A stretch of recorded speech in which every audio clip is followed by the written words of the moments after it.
منیب فاروق صاحب ہمارے ساتھ ہیں. جی السلام علیکم جناب منیب صاحب. وعلیکم السلام سر. منیب صاحب آپ بہت دور تک دیکھتے ہیں اور آپ کی نظر بڑی گہری ہے. یہ جو خبریں آ رہی ہیں کوئی اس میں کوئی صداقت ہو سکتی ہے؟ کوئی بات اس طرح بن سکتی ہے؟ یا یوں کہہ لیں کہ اچانک جب سب کچھ اچھا چل رہا ہے، حکومت مضبوط ہے، حکمران اتحاد 2/3 اکثریت حاصل کر چکا ہے، ایسے میں یہ ڈائلاگ کی صدائیں کیسے مضبوطی ڈائلاگ تو ہوتا ہی مضبوطی کے ساتھ ہے نا، کمزوری کے ساتھ نہیں ہوتا. پوزیشن آف اسٹرینتھ پہ اگر حکومت سمجھتی ہے کہ ہم مضبوط ہیں تو بڑا اچھا موقع ہے گفتگو کرنے کا. ٹھیک ہے. تو منیب صاحب یہ آوازیں آ کدھر سے رہی ہیں؟ بہت شکریہ جناب شامی صاحب، آپ نے وقت دیا، بہت شکریہ آپ کا.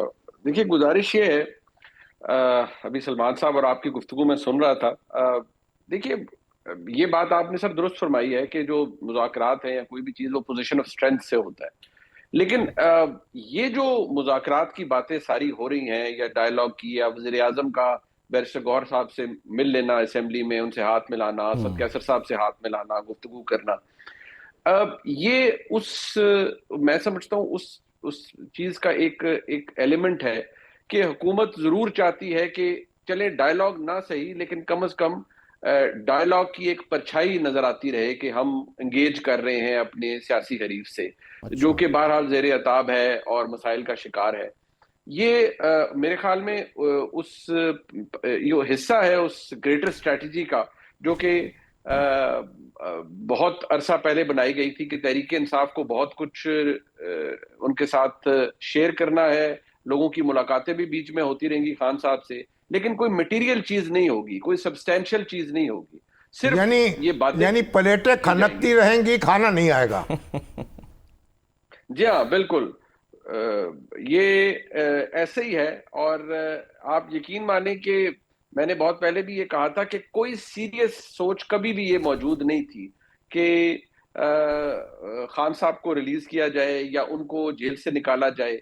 یہ میرے خیال میں وہ ٹرک کی بتیاں ہیں جو کریٹ کی گئیں over the period of time. اور میں سمجھتا ہوں حکومت نے اس میں ایک کردار یہ اپنایا ہے کہ حکومت نے ایلوژنز کریٹ کروائے ہیں اسٹیبلشمنٹ کے ساتھ مل کے، یہ کہ جی مذاکرات کر لیں، کمیٹی بن گئی، بیٹھ جائیں، یہ کر لیں. کبھی کوئی سیریس سوچ یہ تھی ہی نہیں کہ خان صاحب کو باہر لانا ہے یا خان صاحب کے ساتھ کوئی میننگ فل ڈائلاگ کرنا ہے. نہیں تو یہ بات شامی صاحب آپ مجھ سے بہتر جانتے ہیں، اگر کوئی ایک بڑا ہمارے ملک کی جنی اسٹیبلشمنٹ اس بات پر تل جائے کہ ہم نے دو فریقین کے مذاکرات کرانے ہیں تو بڑے آسانی سے کروا سکتے ہیں اور بہت کچھ ان کو دلوا بھی سکتے ہیں ایک دوسرے کے سے اور معاملات کو سلجھا سکتے ہیں. لیکن ایسی کوئی سوچ سرے سے موجود کبھی نظر آئی نہیں. پچھلے 2-2.5 سال کے اندر تو کچھ تبدیل نہیں ہوا. مگر منیب صاحب یہ بتائیں کہ یہ جو اسیر رہنما ہیں پی ٹی آئی کے، انہوں نے جو ایک خط لکھا ہے یا پریس ریلیز جاری کی ہے، اس میں وہ کہتے ہیں کہ واحد راستہ مذاکرات ہیں اور ہمیں بھی مشاورت میں شریک کیا جائے. تو یہ تبدیلی جو ہے یہ کیسے ممکن ہوئی ہے اور جیل میں بیٹھ کر کس طریقے سے انہوں نے سر جوڑ لیے ہیں اور پھر اس کے بعد یہ خط جو ہے اس کا دھماکہ کر دیا ہے؟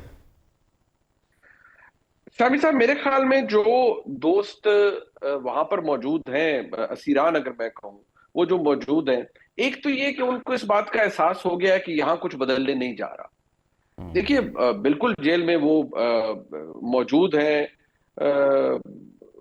اپنی تمام تر مصیبتوں کے باوجود خان صاحب کے ساتھ کھڑے ہیں، وہ خان صاحب کا ساتھ دے رہے ہیں. لیکن ان کو اس بات کا احساس ہو گیا ہے کہ شاید ہم دیوار سے ٹکر مار رہے ہیں. کیونکہ دیکھیے کیا کچھ بدلا ہے پچھلے 2-2.5 سال کے اندر؟ کوئی ایسی چیز جس کے بارے میں ہم کہیں کہ نہیں یار یہ بدل گیا ہے، یہ چیز فرق ہو گئی ہے.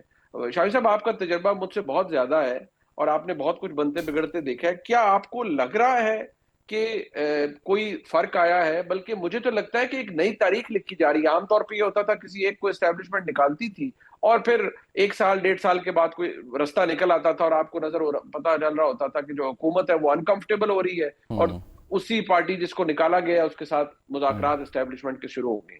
یہاں ایسا کچھ نہیں ہوا اور اس کی ایک بہت بڑی وجہ یہ ہے کہ جو پاکستان کی اسٹیبلشمنٹ کے سربراہ ہیں ان کی پالیسی میں کوئی تبدیلی نہیں ہے. وہ کیا کسی جلتے ان تک ایکسس بالکل نہیں ہے، کوئی نہیں جانتا کہ وہ کیا سوچ رہے ہیں اور وہ کیا کر رہے ہیں. ہاں قسمت نے ان کا وہ دلیر شخصیت ہے، ان کا بہت ساتھ دیا ہے. اسرائیل کی جنگ کے اندر ایک سیز فائر جو ہوا ہے اس کے اندر ان کا ایک کردار بھی ہے. امریکی صدر کو ٹو ہز فیس بہت سی باتیں کہہ کر آئے ہیں. سو ظاہری بات ہے جو اسٹیبلشمنٹ کی پوزیشن ہے وہ مضبوط ہوئی ہے اور عمران خان صاحب اور ان کی جماعت کی کمزور ہوئی ہے. تو جو لوگ جیل میں ہیں مجھے لگتا ہے انہیں اب یہ ریئلائزیشن بھی ہے کہ بھائی یہ کوئی رستہ نکالنا پڑے گا، نہیں تو ہم تو جیل میں ہی رہیں گے. اچھا منیر صاحب یہ فرمائیے گا کہ جو جس کا بھی ذکر شامی صاحب بھی کرے تھے، جس خبر کا عارف ملک صاحب کی صحافی ہیں، انہوں نے کہا کہ جی ایک نون لیگی رہنما کو کوٹ کرتے ہوئے ظاہر ہے وہ کہہ رہے ہیں نام نہ بتاتے ہوئے کہ جی نواز شریف صاحب کی سوچ یہ کہ اگر سیاسی جماعتیں ایک صفحے پر آ جائیں تو ریاستی ادارے مداخلت کا جواز تلاش نہیں کر سکیں گے. اور اسی میں کہا گیا کہ جی وہ تیار ہیں، وہ اڈیالہ جا کر مل بھی سکتے ہیں خان صاحب سے. یہ آپ کو سب ریالٹی لگتا ہے یہ کہ یہ واقعی ممکن ہے؟ وہ سوچ سکتے ہیں، یہ ذہن میں رکھتے ہیں کہ جی وہ کیونکہ بنی کالا گئے تھے، تیمارداری کے لیے چلے گئے تھے خان صاحب کی، تو یہ بھی ہو سکتا ہے. لیکن سوال پھر وہی ہے کہ کیا وہ اپنے ہاتھ سے اس ہائیبرڈ نظام کا گلا گھونٹیں گے؟ دیکھیے سلمان صاحب، ایشو یہ ہے کہ ممکنات تو خیر کچھ بھی ہو سکتی ہیں، غیب کا علم صرف اللہ تعالیٰ کی ذات کو ہے. مجھے آج جب میں آپ سے بات کر رہا ہوں مجھے ابھی تک تو اس کی کوئی انڈیکیشن نظر نہیں آتی. اچھا. نہ مجھے یہ انڈیکیشن نظر آتی ہے کہ پاکستان کی اسٹیبلشمنٹ عمران خان صاحب کے لیے کوئی نرم گوشہ رکھنا شروع ہو گئی ہے، بلکہ جو اشارے ملتے ہیں اور جو نظریں ہیں وہ تو ایسی ہیں کہ آپ کو لگتا ہے کہ یہ نظریں تو بہت دور تک چلی گئی ہیں اور ارادے تو وہ ہیں جو شاید بہت آگے کی دیکھ رہے ہیں، سوچ ہے ان کی. اب وہ ہو پاتا ہے یا نہیں وہ تو علیحدہ بات ہے. اب تو کنٹینیوٹی کی باتیں ہو رہی ہیں جو کہ بہت حیران کن ہے. منیر فاروق صاحب بھی ہمارے ساتھ موجود ہیں. منیر صاحب، ایک طرف تو یہ ظاہر ہے ڈائلاگ کی جو ہیں وہ صدائیں آ رہی ہیں، بات چل رہی ہے، لیکن دوسری طرف یہ بھی یعنی کہ بات ہو رہی ہے کہ رجیم چینج جو ہے وہ کے پی میں ہو سکتا ہے. یہ بھی آپ کو لگ رہا ہے کہ یہ صرف ایک ڈرانے دھمکانے کے لیے پریشر میں لانے کی کوشش ہے یا واقعی اس پہ کوئی کام ہو رہا ہے؟ دیکھیے میرا نہیں خیال کہ خیبر پختونخوا کی حکومت گرانے کی کسی کو ضرورت ہے. وہ اس لیے ہے کہ خیبر پختونخوا کی حکومت یا فار دیٹ میٹر گنڈاپور صاحب کون سا ایسا کام ہے جو انہوں نے ریاست کے خلاف کر دیا یا ان کے مطابق نہیں کیا. بجٹ انہوں نے پاس کروا دیا ہے، وہ بڑکے شڑکے لگا لیتے ہیں لیکن اس سے کوئی فرق نہیں پڑتا. میرے خیال میں سارے انجوائے کرتے ہیں. گنڈاپور صاحب آخری دفعہ نومبر میں آئے تھے، اس کے بعد وہ نہیں آ پائے جس طرح وہ آنا چاہ رہے تھے. ان کو بھی بتایا گیا ہے کہ اب آپ یہ کام دوبارہ نہیں کر سکتے. جو چیز ہمارے سامنے ہے وہ تو کم از کم اس حد تک کلیئر ہے کہ گنڈاپور صاحب is not a threat to anyone. اور ویسے بھی اگر آپ دیکھیں کہ کیا اس صوبے کے اندر جہاں بدقسمتی سے دوبارہ دہشت گردی سر اٹھا چکی ہے اور وہاں پر فوج کو ایک فل بلون کلینزنگ کرنی پڑ رہی ہے، کیا اسٹیبلشمنٹ چاہے گی کہ ایک نیا سیاسی انسرٹنٹی بھی وہاں پر کھلوا دیں؟ مجھے نہیں لگتا کہ گنڈاپور صاحب کی حکومت کہیں جا رہی ہے، نہ ہی اس کو جانے کی کسی کی ضرورت ہے، کیونکہ نہ ہی وہ کوئی تھریٹ ہے اس نظام کے لیے، بلکہ وہ تو ایک چیز ہے جو موجود ہے اور شاید ہر ایک نے اسے مینٹلی ایکسیپٹ کیا ہوا ہے کہ یہ تو شور شرابہ یہاں سے آتا رہے گا، جیسے حالات چل رہے ہیں چلتے رہیں. ٹھیک ہے، بہت بہت شکریہ منیب صاحب، بہت بہت شکریہ آپ ہمارے ساتھ موجود رہے.